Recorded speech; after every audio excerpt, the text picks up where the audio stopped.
So sick of stir fries. I'm filming this on a Saturday. And since Monday through till Friday, that's all I've had. Stir fries. Because this plucky idiot decided to develop 2 different stir fry recipes in the same week. So I've had them multiple times to get them right. Monday, stir fry. Oh, what are we having for tea Tuesday? Oh, another bloody stir fry, because the one I made before wasn't quite right. What are you having on Wednesday?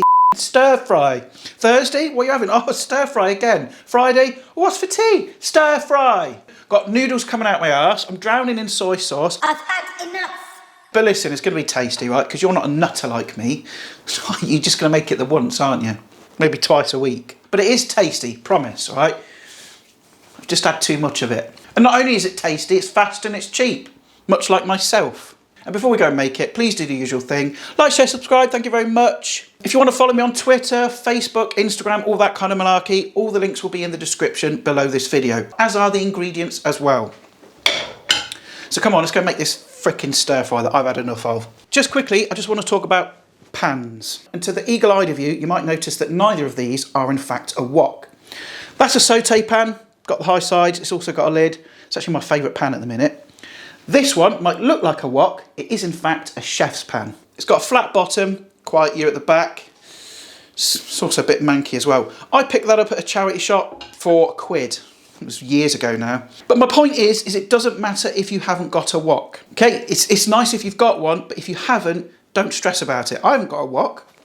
But if you haven't got one, don't go out and buy expensive equipment that you don't need. We're not trying to recreate the exact way the Chinese takeaway do it. We're just getting by. We're trying to survive here because no one's got any money. Oh, better not.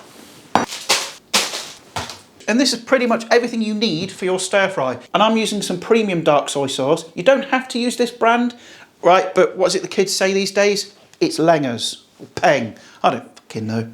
Bro, what are you talking about, man? Don't stress though, because like you go to Lidl's, get some cheapo stuff like this. Cheapo Lidl soy sauce. It's like 70-80p, it'll do in a pinch. Oh, Mark says, you want to come in, bud? Come on then. Coming in?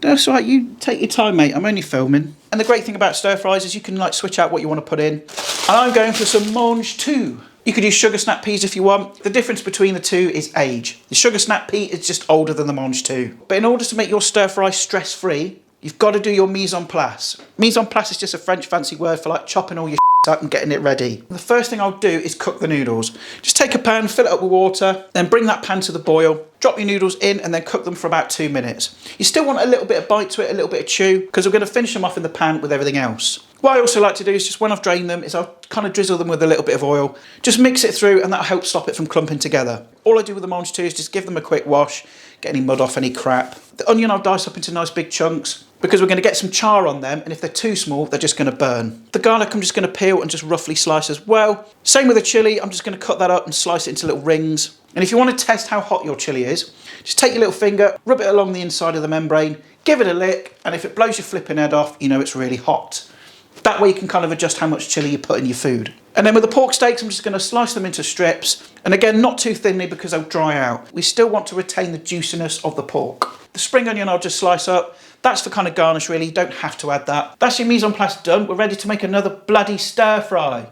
Yay! I'm going to go with this pan today, just because, well, I'm feeling it.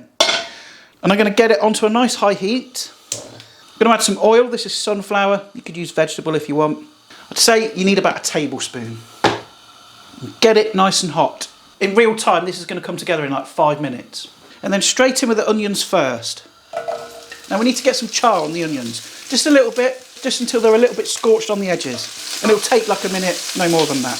Next, straight in with the pork. And same again, we're just going to get some colour on that pork. Sorry if you can't hear me because of the sizzling.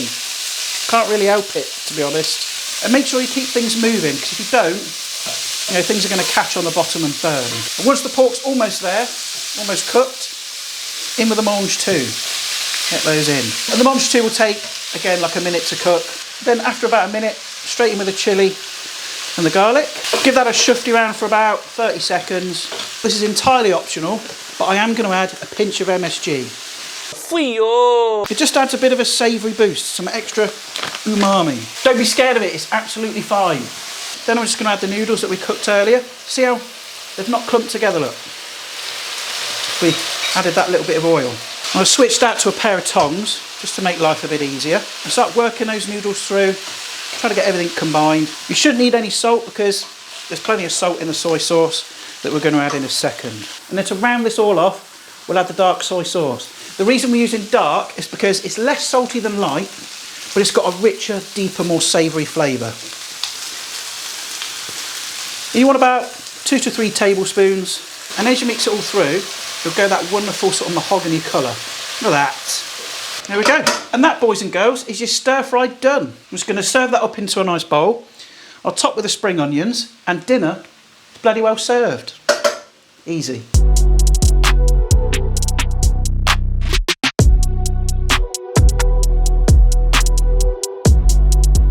And yes, this is the 6th time I've had a stir-fry this week. All right, but it's still really good, he says, as he's struggling with these chopsticks. My chopstick game is weak. It's savoury, salty, spicy, noodly. It's delicious. So there we are. There's one of my stir-fries. The other one will be coming up on the channel at some point soon. To cook it in real time, that took me like what?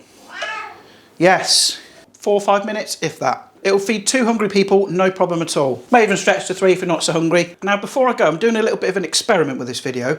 I'm leaving out the music. Well, most of it anyway. I'll probably put some music over the B-roll. But let me know in the comments, do you prefer the videos with the music or do you prefer it without? I had a couple of comments recently that said, you know, to turn the music off because it's distracting. Because little bits of feedback like that help me make better content. But I'm going to shoot off, finish the rest of this. Don't forget to like, share, subscribe, follow me on social media. All the links are down in the description below, as are the ingredients for this recipe. And I'll see you lovely people next time. Bye for now. Come on, bud.